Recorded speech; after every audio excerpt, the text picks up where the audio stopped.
Bitcoin has broken below the November lows, slipping into the low $70,000 range and more than 40% off the all-time high. By almost every historical definition, this puts us in a Bitcoin bear market. The breakdown came just as markets reacted negatively to the announcement of a new Fed chair, and at the exact same time that we saw violent, historically unusual volatility in gold and silver. The real question now becomes whether this bear market should look anything like the ones we remember from the past. Because if this cycle was different on the way up, and the macro signals underneath it are breaking in unfamiliar ways, then an automatic 80% collapse may be the wrong expectation. Today, I want to walk through why I wouldn't bet on that outcome, and why the signals forming right now suggest something much bigger breaking beneath the surface.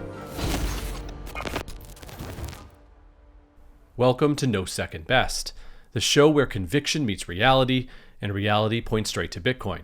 I'm your host, Hurley. Now let's get into it. Let's start with the obvious. Breaking below the November low of $80,000 was a line in the sand. It's not just another red candle. It's the market taking away the comfort of we already found the bottom. By normal market definitions, it very much looks like we have entered a Bitcoin bear market. But here's where I want to slow things down, because this is where a lot of people get shaken out. When most people say bear market, what they really mean is one thing: the classic Bitcoin movie. Hype-driven peak, over-leveraged collapse, 70 to 80% drawdowns, and a long winter. And I totally get why that fear is so loud right now. We've got ETF outflows, we've got leverage liquidations, we've got this lingering sense that something in the plumbing has been breaking ever since that October 10th Binance liquidation event, and the timing just seems too perfect. And now we have a macro headline that feels like a catalyst: the announcement of the next Federal Reserve Chair, Kevin Walsh. But what's different about this moment is that the fear isn't only about Bitcoin. It's about the entire financial backdrop shifting at the same time. That's why we need to talk about metals. Because gold and silver didn't just ride a massive hype wave up for the past year. They also went unstable on Friday.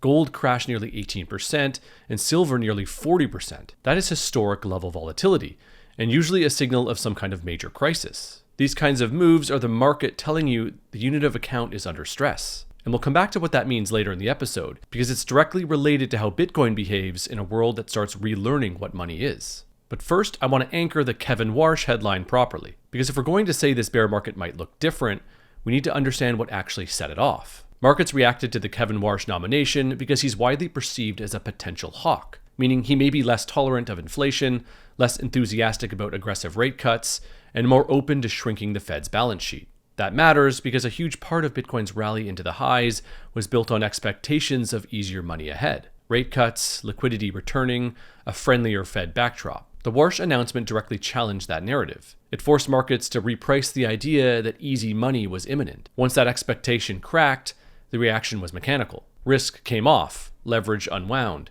Crypto deleveraged fast, especially in thin liquidity. Bitcoin lost key support levels not because its fundamentals changed, but because the macro regime people were positioned for suddenly looked much less certain. Here's the cleanest framing I've heard for why the Walsh announcement hit markets the way it did. This is from the Hurdle Rate podcast today, and Matt Cole lays out why this isn't just about one person at the Fed.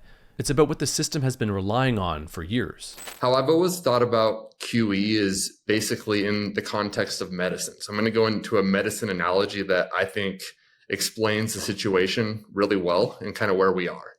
And so in the medicine analogy, the United States is the patient. And you have a patient that's getting overweight. And that overweight patient is debt, right? You're taking on too much debt. You're spending too much. You're gaining weight. And so you go to the doctor. And the doctor's the Fed. And the Fed could tell you that you're fat, that you need to exercise, that you need to lose weight. But the Fed doesn't do that in the era of QE. What the Fed does is it gives you medicine, but it doesn't even give you great medicine. It doesn't give you Ozempic. It gives you pain medicine and it gives you antidepressants. And so you then start to feel better. Okay, so this is my analogy of QE. You start to feel better, but then what does the patient do? He keeps eating. He doesn't actually start exercising. So the patient gets more overweight, more debt, but it still feels okay because it has medicine. And then you get Walsh coming in. And Walsh is like, the patient's fat. I'm not going to give you the antidepressants. I'm not going to give you the pain medicine. And so what is the reaction from the market? The market pukes. It feels very sick. And I think that's pretty rational. Now, the question becomes, is the patient savable? Is the dollar savable? Do we have too much debt at this point? Because if you don't have too much debt, And in this patient analogy, you say you're fat, lose weight, and you actually lose weight. That is the actual best case scenario for the United States. It's the best case scenario for the dollar. Frankly, it's probably a medium term bearish signal for Bitcoin, but that's contingent on one thing. And the one thing is that the patient starts exercising and starts eating healthy. And so the question that you have to ask yourself is the United States, is Congress, are they going to start to do fiscal austerity? Are they going to stop spending money? And the answer to that is no. And so you have a doctor that's saying, I'm taking away the drugs that make you feel good. And then the patient's not actually exercising. That's going to break, because again, the Fed is not the root problem here. And it's so important to understand when you actually think through this from a long-term perspective. The real problem is the United States debt crisis, that we cannot stop spending money. And so my conviction, and it's never been stronger, is that we will not fix that problem at Congress. They will not stop spending money until something breaks. So Walsh may be the headline, but debt is the reality. So when the market hears hints of shrinking the balance sheet, it's not just reacting to policy. It's reacting to the possibility that the backstop gets pulled away while the system is still dependent on it. Now, this is where the story stops being clean, because at the same time markets are de-risking, we're also seeing signals that don't neatly fit a classic bear market backdrop. Just this week, ISM manufacturing PMI flipped back into expansion territory for the first time in more than 2 years. Historically, those moves have lined up with improving economic momentum and stronger risk appetite, including for Bitcoin. And a lot of people are already pointing to that as a reason to expect a near-term breakout. But this is where I want to be very careful. ISM isn't a timing tool. It's not predictive over weeks or months. It's contextual. Bitcoin has shown it can already move without supportive PMI data. It rallied through 2023 and 2024, while ISM was still contracting and liquidity was tight. So rather than reading ISM as bullish or bearish, I think the more honest takeaway is that we are in uncharted territory. The old playbooks are colliding. Growth signals, liquidity stress, and forced deleveraging are all showing up at the same time. Here's my base framing. A Bitcoin bear market isn't just priced down. It's a transition. It's the moment the market clears out weak conviction, clears out leverage, and clears out narratives that were only surviving because price was up. And this matters right now because there's a very strong argument that what we're watching is not just a Bitcoin bear market. It's a crypto bear market that Bitcoin is still unfortunately attached to. When crypto starts unwinding, it doesn't stay contained. Over-leveraged players have to raise liquidity wherever they can. And Bitcoin is still the unit of account in crypto land. It's the thing crypto traders save in. So it gets sold alongside everything when positions collapse. And that's why you can have a world where Bitcoin is becoming more mature, more institutional, more widely held, while the price is still getting dragged around by the unwind of the casino. The October 10th event matters because it looks like a regime shift. It looks like the point where the old reflexive crypto cycle started eating itself. And if this is the last crypto cycle, then the sell-off is doing something important. It's severing the remaining correlation. It's forcing the separation between crypto and Bitcoin. That may not feel good in real time, but it's part of how Bitcoin becomes the thing it's always been trying to become. The monetary asset that doesn't need the rest of the industry to validate it. Now I want to bring in this chart because this is where the bear market definition becomes tangible. This chart is basically a stress gauge. When short-term holders are underwater, like they are at these levels, that's usually where the market is clearing out people who are never going to hold through volatility in the first place. It doesn't tell you timing, but it does show capitulation is not a single day. It's a process. It's waves of forced selling followed by exhaustion. And if you've ever lived through a Bitcoin bear market, you know the most dangerous part is how convincing the fear becomes. The narratives get louder, the certainty goes up, the doom feels rational. That's where people start expecting the drawdowns to look like the last cycle. And that's where I think people are about to get surprised. Let's address the big fear straight on. Can Bitcoin still drop more from here? Of course it can. But the assumption that it has to be 70 to 80% is not a law of nature. And pattern matching breaks when the inputs change. The bull market was different in almost every way. We had the ETF approvals, we had a new all-time high before the halving in 2024, we had institutional rails, we had corporate treasury demand, we also had a front-loaded move that pulled forward a lot of the upside. We basically stair-stepped up and to the right through 2023 and 2024, and then never had the classic blow-off top and hype that we all expected in 2025. So it's not crazy to consider that the bear market that follows might not be a carbon copy of 2018 or 2022. It may be shallower, it may be shorter, it might be more frustrating, because it doesn't give you the dramatic catharsis people expect. Which brings me to VJ, because he makes a point that I think people need to hear right now. This is Vijay Boyapati, author of The Bullish Case for Bitcoin, on the Bitcoin for Millennials podcast. And it's one of those lines that cuts through the need to have perfect certainty about what comes next.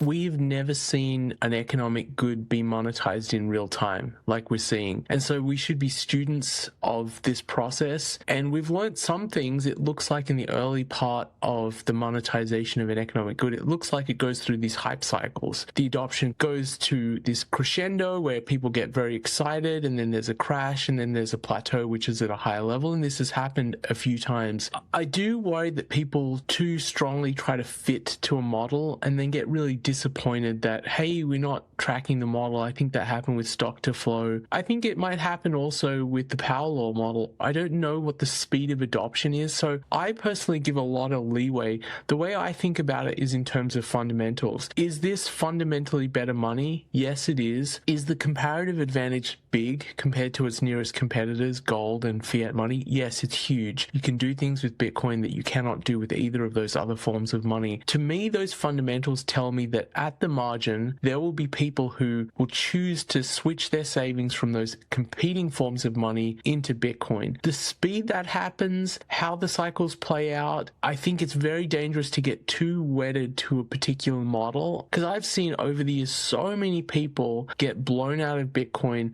because they became really wedded to a model, and when it didn't fit the model the way they wanted, they're like, oh, this is all over. And it's, no, this is not all over. It's not happening the way you thought it would happen. If you're clinging to one model right now, one script, one expected drawdown, one timeline, you're putting yourself in the exact position the market likes to punish. Bitcoin is being monetized in real time. That means the path will keep surprising you. And that means when things get messy, your edge isn't being right about next week. Your edge is understanding what you own. Now let's come back to the metals, because this is the part a lot of people are missing. The move we just saw in gold and silver weren't normal. They look like system stress, something that goes far beyond safe haven inflation hedging, something more unstable. And this is where the Weimar framing starts to matter, as a stark reminder of how currency regimes actually break. They don't break in a clean straight line.